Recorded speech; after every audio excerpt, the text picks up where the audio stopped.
Have you ever thought about what it takes to see a future that nobody else can? I mean, really see it a whole century ahead of time. It's a fascinating question, isn't it? That kind of visionary thinking. Exactly. And today we're diving into a mind that absolutely did that. Augusta Ada King, Countess of Lovelace. Ada Lovelace. Lovelace, yeah. Our mission here is, well, to get past the quick mentions you usually hear. We want to unpack the whole picture, her genius, sure, but also her unique background and those really extraordinary insights. Insights that are still incredibly relevant. Totally. And we've got a good range of sources for this deep dive. Biographical stuff, detailed looks at her technical work, even the debates about her contributions, so you'll get a full picture. And that's what we're aiming for, to connect all those dots, her famous family, her education, her personal struggles, how all of that fed into her impact on computing. Yeah. You really see how her experiences shaped this revolutionary idea of what a machine could be. That's where the real aha moments are, I think. Yeah. Okay, let's start with those roots, because they are definitely unexpected. You dig into the sources, and it's quite the setup. Right. Her father, the famous romantic poet Lord Byron. To Lord Byron. And her mother, Anne Isabella Milbank. Byron himself called her his Princess of Parallelograms. Says it all, really. Very mathematical mind. A stark contrast to Byron. Completely. And Lady Byron, maybe because things ended so badly with him, she was terrified Ada would inherit what she saw as his insanity. So she doubled down on the logic and maths. Exactly. Pushed her hard towards mathematics, logic, actively kept her away from poetry, imagination, anything Byronic. But you can't just suppress something like that, can you? Apparently not, because Ada somehow managed to blend both. Even as a kid, she had this amazing mix of methodical thinking and just wild imagination. Like the flying project. Yes. At 12 years old, she decides she wants to fly. And she doesn't just dream about it. No, she researches bird anatomy, looks into materials, thinks about using steam power. Steam power for personal flight at 12. I know. And she wrote it all down, illustrated it herself in this guide she called Flyology. Flyology. That's brilliant. Isn't it? It just shows how early she was making these connections, methodically exploring this really imaginative idea. And what's really key there, I think, is how that blend became her strength. The rigorous training from her mother, plus that imagination she just couldn't stifle. It created something new. Her poetical science. Exactly her phrase. She called herself an analyst and metaphysician. She genuinely believed you needed intuition, imagination, metaphysics even, alongside maths and science, to explore, as she put it, unseen worlds. So it wasn't just a personality quirk, it was fundamental to how she thought. Absolutely. It was her methodology. Yeah. Which really makes you ask, how did that specific combination, the artistic and the scientific, give her such a unique perspective? It let her see things others missed, like connections between seemingly unrelated concepts. Precisely. And we should also mention her actual tutors, people like Mary Somerville. A major scientific figure herself. Right. And Augustus de Morgan, the logician. He saw her potential early on, said she could become an original mathematical investigator. They knew she was special. And that potential really ignited when she met Charles Babbage, didn't it? Yes, entering Babbage's world was pivotal. Mary Somerville introduced them in 1833.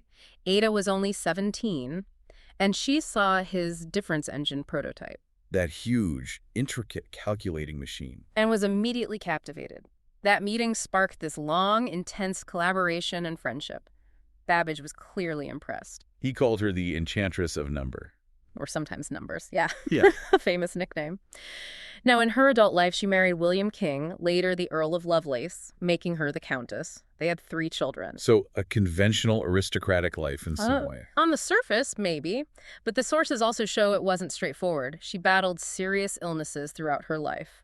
And faced very real struggles, too, like gambling debts later on. Significant ones, apparently. Yes, thousands of pounds lost on horses. And complex personal relationships, too. It's all part of the picture. And it is fascinating how much Babbage, this established inventor, valued her intellect. He relied on her, didn't he? Not just for the maths, but to actually explain his ideas. To articulate the vision. Exactly. Yeah. Because the analytical engine, it was never finished in their time. No. But looking back, we see it. It was a blueprint for a general-purpose computer. Turing complete, as we'd say now.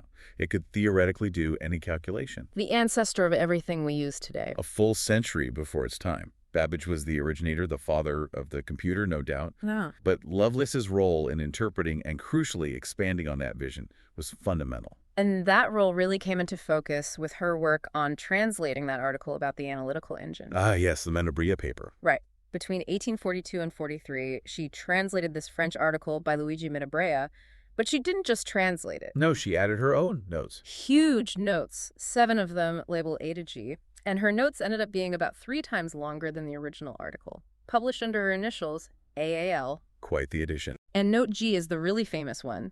It laid out a detailed method, step by step, for calculating Bernoulli numbers using the analytical engine. Which are these complex sequences in mathematics, a good test for the machine. Exactly, a benchmark problem.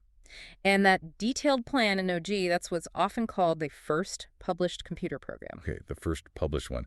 But you mentioned earlier there's some debate, a controversy over contribution. What's the heart of that discussion? Well, it's important context. The sources show Babbage himself had drafted some unpublished programs earlier, back in 1837 even. Ah, unpublished ones. Right, so some historians, like Bromley or Collier, they question how much of Note G was purely Lovelace's original programming work. They suggest maybe she didn't have the deep technical knowledge to devise it all independently. Okay. So what's the other side? Well, others, like Stephen Wolfram more recently, strongly defend her contribution. Wolfram argues her description of calculating the Bernoulli numbers was actually incredibly sophisticated. So maybe her genius was in the explanation? He suggests her key achievement was distilling Babbage's ideas and correspondence into this really clear explanation of the machine's abstract power, something Babbage himself never quite managed to publish so effectively. Right. So it's complex. But the publication itself and her interpretation was undeniably significant. Undeniably. It seems her real strength wasn't just the mechanics, but grasping and communicating the potential, the big picture. Which leads us to her next big leap, right? Absolutely. And this, for me, is where Ada's unique mind just blows everyone else out of the water. It elevates her way beyond just being a brilliant mathematician or programmer. Okay. Beyond the specific algorithm for Bernoulli numbers, her truly groundbreaking insight was realizing the analytical engine could manipulate symbols, not just numbers. The symbolic processing idea. Yes. She saw beyond calculation. She envisioned something bigger. She actually wrote that if you could represent the relationships of musical sounds using the engine's operations, it could compose elaborate and scientific pieces of music of any degree of complexity or extent. Compose music with the machine in the 1840s. That's the vision. And she used that famous analogy. The analytical engine weaves algebraic patterns just as the jacquard loom weaves flowers and leaves. Linking it to the loom, which used punch cards to create complex textile patterns. That's clever. It's a brilliant connection. It showed she understood the machine could process patterns, abstract information, not just quantities. So why was that specific insight so revolutionary? What did it signify? Well, think about it. It marks really the crucial shift from calculation, just crunching numbers, to computation, general purpose computation. Right, because if it can handle symbols, it can handle anything representable by symbols. Exactly. Letters, musical notes, logical operations, anything. Most people, maybe even Babbage sometimes, were focused on it as a supercalculator. Lovelace saw its universality. And she understood the hardware-software distinction, didn't she? The physical engine versus its logical rules. She did. She even saw that you'd need different kinds of experts for the mechanism and the programming, so to speak. And she also raised that famous point about AI. Lovelace objection. Yes. She stated the engine has no pretensions whatever to originate anything. It can do whatever we know how to order it to perform. Basically, it can't think for itself. A point still debated today in AI ethics, though Alan Turing offered a counterargument later. Yeah. It shows how deeply she was thinking about the machine's nature and limits. She certainly was. And, later in life, she had these other ambitious, though unfulfilled ideas. She wanted to create a calculus of the nervous system. Wow. To model how the brain produces thought. Yes, how thoughts arise from the brain and feelings from nerves. And she kept working on the connections between math and music. Such fascinating forward-thinking projects. They really were, but even without finishing those, her legacy today is just immense. Think about the commemorations. The programming language, Ada, of course. Named by the U.S. Department of Defense, and its military standard number, 1815, her birth year. That's a nice touch. And then there's Ada Lovelace Day every October, celebrating women in STEM. Countless awards, buildings, scholarships named after her. She's even featured on the British passport now. It's clear her impact is recognized. And zooming out, her story, it just resonates so strongly today, doesn't it? Especially around women in science and technology. Definitely. Her life is powerful proof of what women can achieve when they get the opportunity, especially back then. And that whole poetical science idea, that blend of logic and imagination. It still feels relevant. More than ever, I'd say. It's a fantastic model for the kind of interdisciplinary thinking we need to tackle complex problems in our world today. So when we pull it all together, what's the key takeaway for you? Ada Lovelace wasn't just, a footnote to Babbage or only the person who published that first program. No, not at all. She was this profound visionary who grasped the true potential of computing 100 years before it really happened. She saw beyond the numbers. Absolutely. And maybe to leave you, the listener, with a final thought. Lovelace herself wrote that she believed her brain is something more than merely mortal, as time will show.